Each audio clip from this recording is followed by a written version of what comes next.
BPSC 68 को ध्यान में रखते हुए मैंने ये प्रयास किया है कि सबसे पहले सिलेबस पे डिस्कस किया जाए। तो आप जब भी बीपीएससी का प्रिपरेशन शुरू करिएगा वो 68 के लिए करिए, 69 के लिए करें। सबसे पहले आप बीपीएससी के साइट पे जाके ये बीपीएससी का सिलेबस ले लीजिएगा। वो इंग्लिश और हिंदी दोनों में उपलब्ध है और ये जो सिलेबस है 1-2 साल पहले का है, लेकिन यही अभी तक का मान्य सिलेबस है। तो बीपीएससी के सिलेबस को देखिएगा, जब भी लीजिएगा बीपीएससी के साइट से, बुक स्टॉल से मत लीजिएगा। तो देखिए बीपीएससी का जो सिलेबस है उसमें आप देखिएगा 3 पार्ट है। बहुत सारे लोग होंगे, बच्चे होंगे जो सिलेबस के विषय में जानते होंगे। जानते हैं तो अच्छी बात है, नहीं जानते हैं तो और अच्छी बात है। और जो लोग नहीं जानते हैं उनके लिए तो बहुत बेहतर है। सिलेबस में आप देखिएगा कि 3 प्रकार का एग्जाम होता है बीपीएससी क्वालिफाई करने के लिए। एक प्रारंभिक परीक्षा जिसे हम लोग पीटी बोलते हैं, प्रारंभिक परीक्षा जिसे हम लोग पीटी बोलते हैं। एक मुख्य परीक्षा होती है जिसे हम लोग इंग्लिश में मेन या मेंस बोलते हैं, या डिस्क्रिप्टिव फॉर्म में भी इसे हम लोग बोलते हैं कि डिस्क्रिप्टिव फॉर्म में ये एग्जाम होता है। और तीसरा होता है इंटरव्यू। तीसरा होता है इंटरव्यू जो 120 मार्क्स का होता है।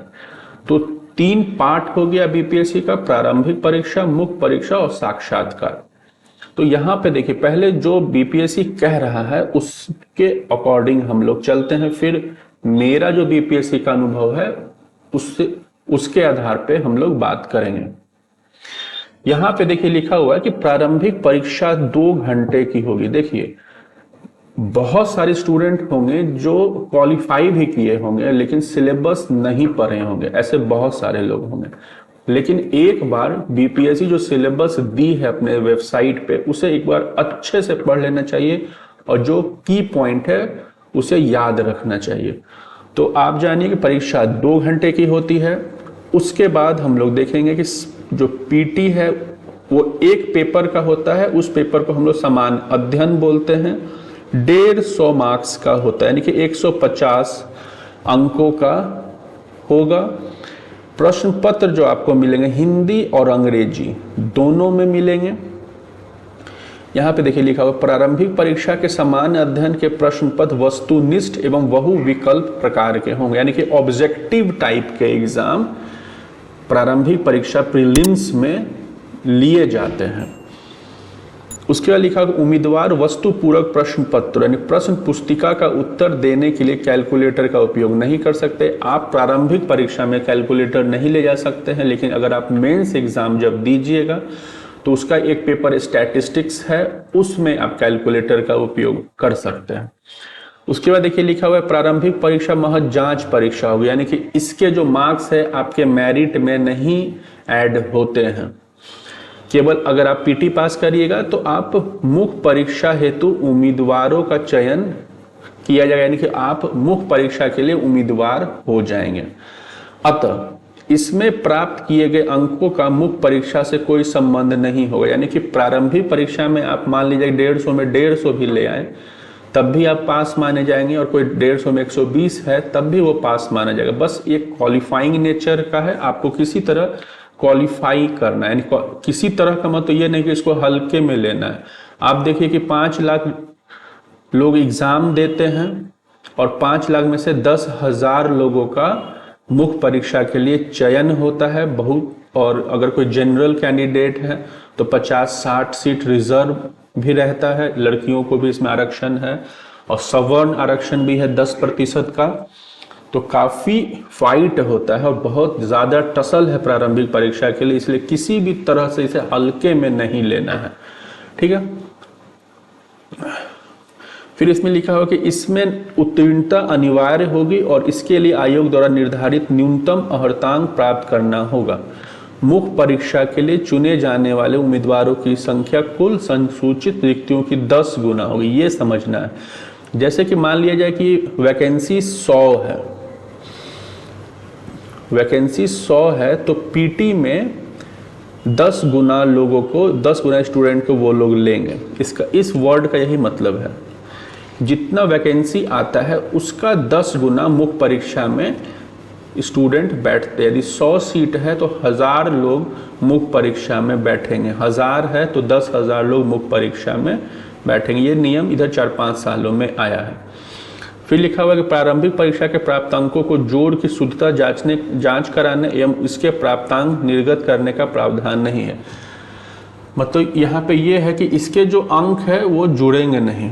ठीक है, ये प्रारंभिक परीक्षा है। मेनली यहाँ पे आप समझ लीजिए कि 150 अंकों का एग्जाम होता है। क्वेश्चन पेपर आप घर ले जा सकते हैं, कैलकुलेटर आप एग्जाम में नहीं ले जा सकते हैं, और जितना वैकेंसी होता है उसका 10 गुना मेंस में लोग बैठते हैं। अब हम लोग आगे बढ़ते हैं मुख्य परीक्षा के लिए। ये मैं जो बीपीएससी का वेबसाइट है उसी को आधार बना के अभी हम लोग डिस्कस कर रहे हैं। अब देखिए, मुख्य परीक्षा के अनिवार्य विषय, कुछ विषय ऐसे हैं जो सभी के लिए अनिवार्य है। वो आप मैथ ऑनर्स हो, आप जब दीजिएगा, आपका ऑप्शनल मैथ हो या संस्कृत हो, उससे कोई मतलब नहीं है। लेकिन जब आप प्रीलिम्स एग्जाम दे देंगे तो उसके बाद आपको इन पेपर्स को देने ही होंगे। सभी कैंडिडेट के लिए एक समान रूप से ये काम करता है। तो देखिए, 3 पेपर आपको देने हैं मुख्य परीक्षा में, ऑप्शनल को छोड़ के, यानी कि वैकल्पिक विषय को छोड़ के। पहला विषय होता है सामान्य हिंदी, 100 नंबर का होता है, 3 घंटे की परीक्षा होती है। मेंस का हर पेपर 3 घंटे का होता है, ये ध्यान रखिएगा। फिर और हाँ, यहाँ पे ये बता देना चाहता हूँ कि आपको हिंदी में 30 नंबर मिनिमम ले आने हैं। बस इसमें 30 नंबर लाके आपको क्वालिफाई करना है, और हिंदी का अंक आपके मेरिट लिस्ट में ऐड नहीं करेगा, यानी कि बस आपको पास करना है। ये जस्ट लाइक प्रीलिम्स एग्जाम की तरह है, और फेल करिएगा तो आगे के पेपर्स आपके चेक नहीं होंगे। फिर है समान अध्ययन पेपर 1, 300 अंकों का होगा। समान अध्ययन पेपर 2 300 अंकों का होगा। ठीक है, तीनों एग्जाम 3 घंटे की होती है। तो एक हिंदी हो गया जिसमें आपको कम से कम 30 नंबर लाने हैं। यहाँ पे लिखा हुआ है सामान्य हिंदी में 30% लब्धांक यानी कि मार्क्स प्राप्त करना अनिवार्य होगा, किंतु मेधा निर्धारण यानी कि मेरिट बनने के समय प्रयोजनार्थ इसकी गणना नहीं की जाएगी। यानी इसका लाइन का मतलब ये है कि आपको हिंदी में कम से कम 30 नंबर लाने हैं। आप 30 लाइए या 60 लाइए, आप पास माने जाएंगे। बस आपके मार्क्स जो हैं, जब मेरिट लिस्ट बनेगी, जब रिजल्ट आएगा फाइनल, उसमें वो जुड़ेगा नहीं। उसके बाद ये वर्ड पे बहुत ध्यान दीजिए, ऐच्छिक विषय यानी ऑप्शनल विषय का मानक लगभग वही होगा जो पटना विश्वविद्यालय के 3 वर्षीय ऑनर्स परीक्षा का है। यानी कि जो आप यदि ग्रेजुएट किए हैं हिस्ट्री में, तो वही सिलेबस मोरलेस आपको ऑप्शनल विषय में आएगा। और यही टिप्पणी जब आप यूपीएससी के सिलेबस को देखिएगा तो वो लोग लिखते हैं कि ऐच्छिक विषयों का मानक लगभग वही होगा जो दिल्ली यूनिवर्सिटी के एमए पार्ट 1 के बराबर और एमए पार्ट 2 से थोड़ा कम होगा। यानी कि वो एमए को एक बेस मान के चलते हैं, ग्रेजुएशन से थोड़ा ज़्यादा नॉलेज वो लोग चाहते हैं यूपीएससी वाले। अब आगे बढ़ें तो आप सिलेबस में देखिएगा, ऐच्छिक विषय लिखा हुआ है। ये सिलेबस बीपीएससी के साइट से डाउनलोडेड है, जो ओरिजिनल सिलेबस है। किसी प्रकार का कोई छेड़छाड़ नहीं है, चीज़ों को ऑथेंटिक तरीके से ही समझना और पढ़ना चाहिए। तो देखिए, ऐच्छिक विषय जो है वर्तमान में, ऐच्छिक विषय जो है, ऐच्छिक विषय 300 अंक की होगी, ये ध्यान रखना है। 300 नंबर की ऐच्छिक विषय होती है। प्रत्येक अभ्यर्थी को निम्नांकित वैकल्पिक विषयों के विषय कोड 4 से 37 तक में मात्र एक वैकल्पिक विषय का चयन करना है, यानी कि कोई एक ऑप्शनल लेना है। आप किसी भी सब्जेक्ट से ऑनर्स हैं, एमए है, उससे कोई मतलब नहीं। मिनिमम आपको ऑनर्स होना है, किसी भी सब्जेक्ट से ऑनर्स हैं, फर्स्ट डिविजनर हो, सेकंड हो या थर्ड डिविजनर हो, बस पास हैं, आप बीपीएससी का एग्जाम दे सकते हो। और ये पीसीएस में भी यही होता है। और अगर आप मैथ ऑनर्स हैं, हिस्ट्री ले सकते हैं, हिस्ट्री ऑनर्स है, मैथ ले सकते हैं, उससे कोई मतलब नहीं है। उनको बस एक ग्रेजुएट स्टूडेंट चाहिए, पासिंग मार्क वाला। जितना पेपर है वो कृषि विज्ञान का हो, मानव विज्ञान का हो, केमिस्ट्री हो, चाहे जो भी हो, जैसे मेरा विषय हिस्ट्री है तो कोड 15 मैंने लिया है। मैंने एमए और ग्रेजुएशन दोनों बीएचयू से किया है, तो हिस्ट्री मैंने ऑप्शनल के रूप में लिया था, तो कोड 15 आपको फॉर्म में फिल करने पड़ता है। तो ये कोई एक विषय आपका जो रुचि का होगा, जिसमें आप बेहतर अपने आप को महसूस करिएगा, वो आप ले सकते हैं। ठीक है, ये 37 विषय है, आपको जो बेहतर लगे आप ले सकते हैं। ऑप्शनल पे हम लोग बाद में बात करेंगे। अब टिप्पणी में लिखा हुआ है कि प्रश्न पत्र हिंदी तथा अंग्रेजी दोनों में होता है। क्वेश्चन पेपर ऑब्जेक्टिव का हो या सब्जेक्टिव हो, या फिर आप इंटरव्यू में गए जाएं, आपके अनुसार हिंदी या अंग्रेजी में आपसे पूछे जाएंगे। आप अपने अनुसार हिंदी या अंग्रेजी में आंसर को ऑब्जेक्टिव में भी दे सकते हैं, सब्जेक्टिव में भी दे सकते हैं, और इवन इंटरव्यू में भी आप चाहे तो इंग्लिश बोल सकते हैं, या चाहे हिंदी बोल सकते हैं, या चाहे तो आप दोनों भी बोल सकते हैं। हम लोगों ने इंटरव्यू दिया है तो हम लोग दोनों लैंग्वेज में बोले हैं, जिस लैंग्वेज में क्वेश्चन पूछा गया है। अब पॉइंट 2 लिखा हुआ है कि सभी भाषेतर विषयों के उत्तर हिंदी या अंग्रेजी या उर्दू में से किसी एक ही भाषा में दिए जा सकते हैं। यहाँ पे ये समझने की बात है, यदि आप उर्दू लैंग्वेज जान रहे हैं तो आप उर्दू में भी एग्ज़ाम दे सकते हैं, क्योंकि हमारी बिहार की जो दूसरी ऑफिशियल लैंग्वेज है वो उर्दू है, और आप उर्दू में भी एग्ज़ाम दे सकते हैं। उम्मीदवारों को अन्य भाषा में उत्तर देने की छूट नहीं है, यानी कि आप हिंदी, इंग्लिश और उर्दू इन तीनों में आप एग्ज़ाम दे सकते हैं, जो लैंग्वेज आपको सही लगे। यानी हिस्ट्री अगर आपका ऑप्शनल है तो हिस्ट्री आप उर्दू में भी लिख सकते हैं। ठीक है, उसके बाद लिखा हुआ है कि प्रश्न पत्रों के उत्तर देने का विकल्प लेने वाले उम्मीदवार यदि चाहें तो केवल तकनीकी शब्दों, वाक्यांशों, यदि कोई है विवरण का उनके द्वारा चुनी गई भाषा के साथ अंग्रेजी रूपांतरण दे सकते हैं। मान लीजिए कोई एक शब्द है जैसे कि टारगेट, यानी जिसे हम लक्ष्य बोलते हैं, अगर मान लीजिए लक्ष्य लिखने में परेशानी हो रही तो उसे आप इस तरह से टारगेट भी लिख सकते हैं, ऐसे करके टारगेट भी लिख सकते हैं। यानी कि इंग्लिश को देवनागरी लिपि में, इंग्लिश वर्ड को देवनागरी लिपि में आप लिख सकते हैं। ये सभी टेक्निकल चीज़ें जाननी आवश्यक, यानी कि आप इंग्लिश शब्द का प्रयोग कर सकते हैं, लेकिन अंग्रेजी में यानी रोमन लिपि में नहीं लिखना, उसे लिखना है देवनागरी लिपि में ही। जैसे कि आप स्टैटिक्स भी लिख सकते हैं, मैथ भी लिख सकते हैं, लेकिन देवनागरी में ही लिखना है। उसके बाद यह हो कि आपको खुद अपने हाथ से आंसर लिखना है, इसमें कोई दिक्कत नहीं है।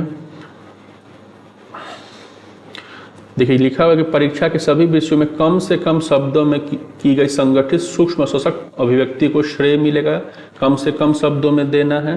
प्रश्न पत्र में जहां कहीं भी आवश्यक हो माप तौर से संबंध प्रश्न मीटरी प्रणाली में होंगे, स्केलिंग सिस्टम में होंगे। उम्मीदवार प्रश्न पत्रों के उत्तर देते समय केवल भारतीय अंकों के अंतर्राष्ट्रीय रूप का प्रयोग करेंगे, यानी 1 2 3 4 5 इस तरह का प्रयोग आपको मेंस में करना है, ना कि आप ऐसे 1 लिख दिए या फिर ऐसे 1 लिख दिए, ये नहीं चलता है बीपीएससी मेंस में। अगर आप करिएगा तो नंबर कटेगा। मुख्य परीक्षा में कैलकुलेटर का प्रयोग कर सकते हैं। परीक्षा में किसी से कैलकुलेटर मांगने या आपस में बदलने की अनुमति नहीं, यानी कि मेंस में आप अपना कैलकुलेटर लेके जा सकते हैं। ठीक है, अब पेज नंबर 4 में हम लोग आते हैं। तो देखिए इंटरव्यू के बारे में दिया हुआ है। व्यक्तिगत परीक्षण, मुख्य परीक्षा 120 नंबर की होती, पहले 150 नंबर की होती थी, अब 120 की होती है। यदि आप मिनिमम इसमें 90 मार्क्स ला रहे हैं तो अच्छा माना जाएगा, 80 मार्क्स ला रहे हैं तो एवरेज माना जाएगा, और 100 से ज़्यादा ले आए हैं तो आपको बहुत बेहतर माना जाएगा। ठीक है, यानी कि मुख्य परीक्षा 900 अंक की होती है।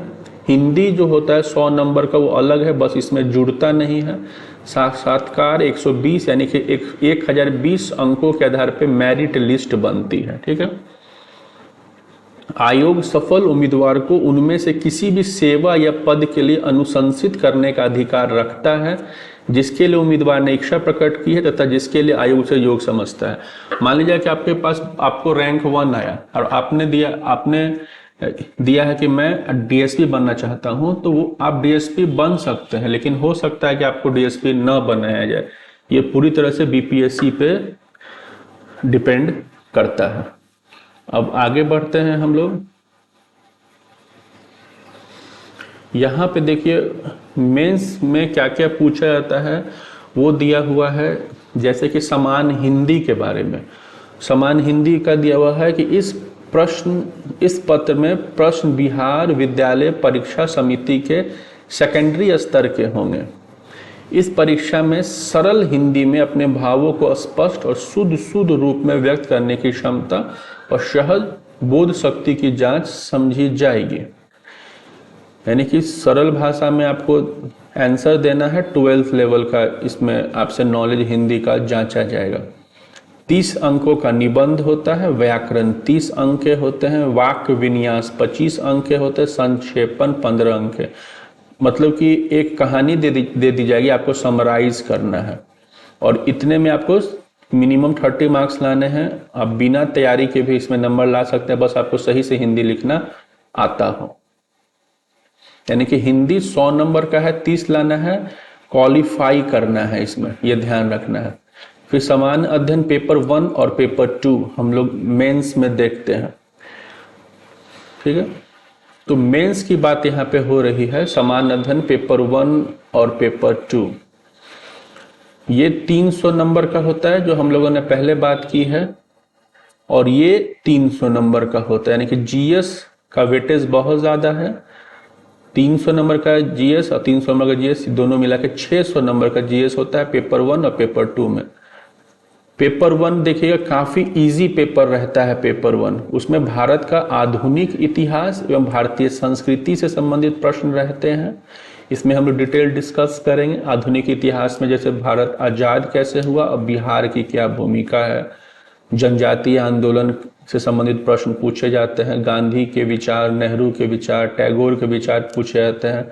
भारतीय संस्कृति में विशेष रूप से बिहार की जो संस्कृति है, जैसे पाल कला हो गया, मधुबनी कला वगैरह, इसमें पूछी जाती। 100 नंबर का ये रहता है, 100 से ज़्यादा का ही रहता है। और राष्ट्रीय तथा अंतर्राष्ट्रीय महत्व के घटनाक्रम यानी national current affairs, international current affairs इसमें पूछे जाते हैं। और बिहार का भी करेंट अफेयर्स जो चल रहा है साल 1.5 साल का, वो आपको पूछा जाएगा। तीसरा होता है डेटा इंटरप्रिटेशन। एक्चुअल में इसे स्टैटिक्स नहीं बोलना चाहिए, डेटा इंटरप्रिटेशन बोलना चाहिए, DI। ये 72 मार्क्स के होते हैं। DI ये समझना है 72 मार्क्स के होते हैं। केवल और केवल इसमें बिल्कुल नहीं डरना। यदि कोई कभी मैथ नहीं पढ़ा है, फिर भी यदि वो मैथ समझना चाहता है, 2-4 महीने में इसकी तैयारी हो जाती है।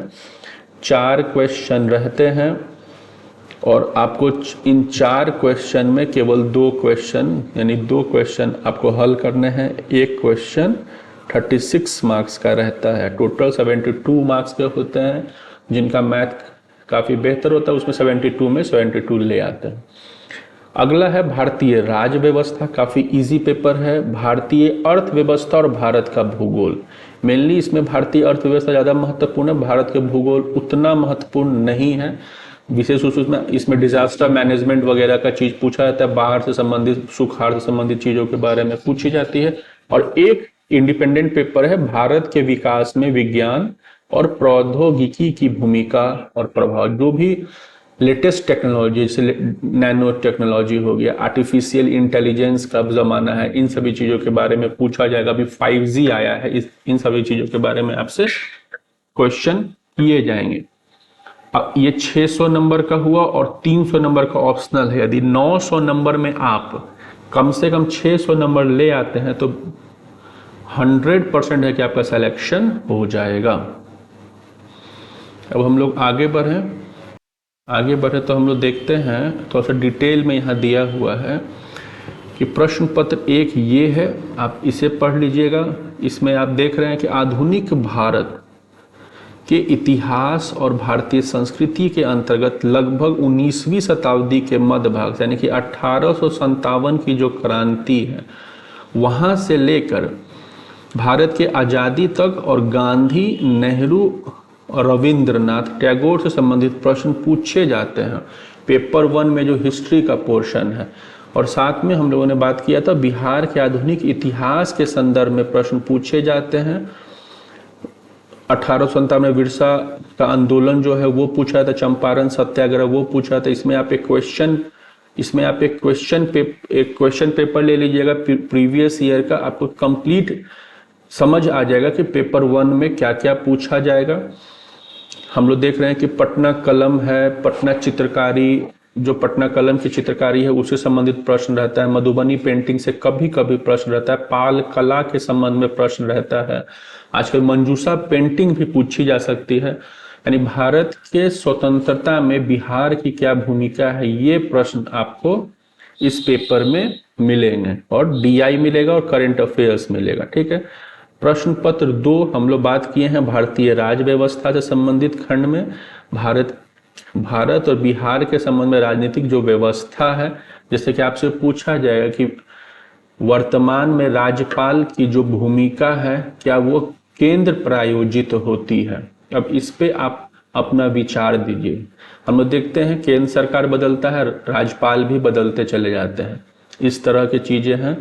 भारतीय अर्थव्यवस्था पूछेगा, महंगाई के विषय में पूछेगा कि आरबीआई जो है वो किस प्रकार महंगाई को नियंत्रित करती है, ये पूछा जा सकता है। बिहार के भूगोल से संबंधित प्रश्न होगा। भूगोल में बिहार में जैसे कि आप देखिएगा उत्तर बिहार में बाढ़ से उत्तर बिहार परेशान रहता है, दक्षिण बिहार अकाल से यानी सूखा से परेशान रहता है। इससे संबंधित आपसे प्रश्न पूछे जाएंगे। और भारत के विकास में विज्ञान प्रौद्योगिकी की क्या भूमिका, ये प्रश्न रहेंगे। तो ये मेंस का पेपर हो गया।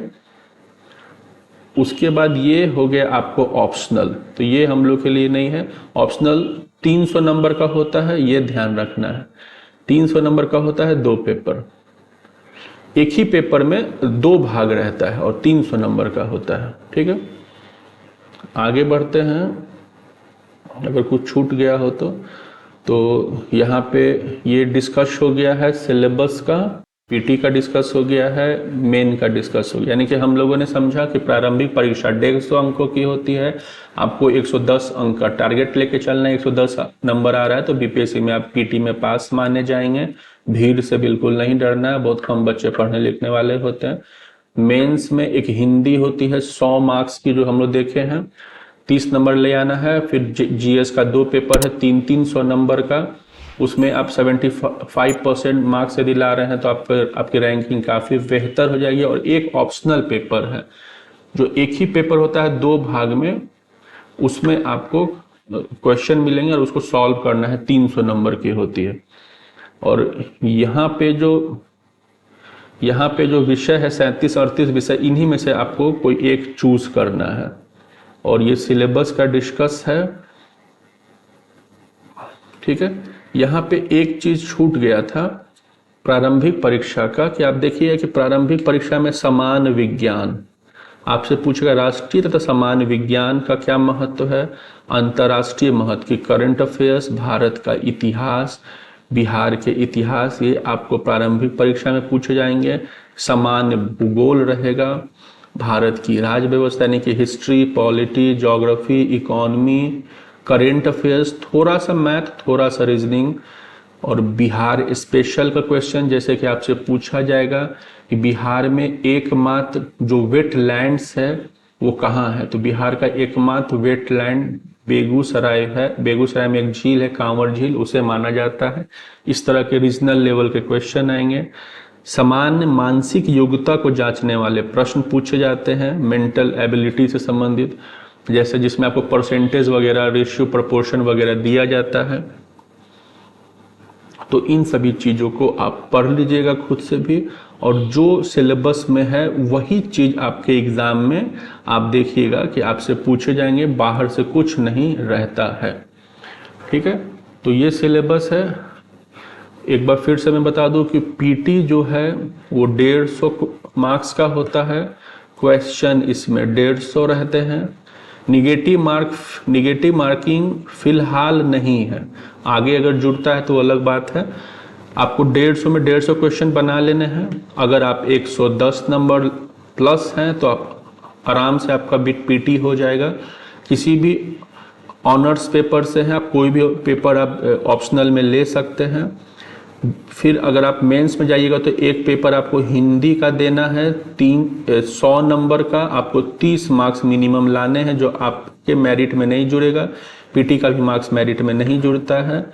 एक पेपर जीएस का होता है 300 मार्क्स का, एक पेपर जीएस का ही होता है 300 मार्क्स का, और एक पेपर ऑप्शनल होता है 300 मार्क्स का, यानी कि 900 पे मेरिट बनती है, और 1020 टोटल पे मेरिट हो जाती है, जिसमें कि 120 नंबर इंटरव्यू का रहता है।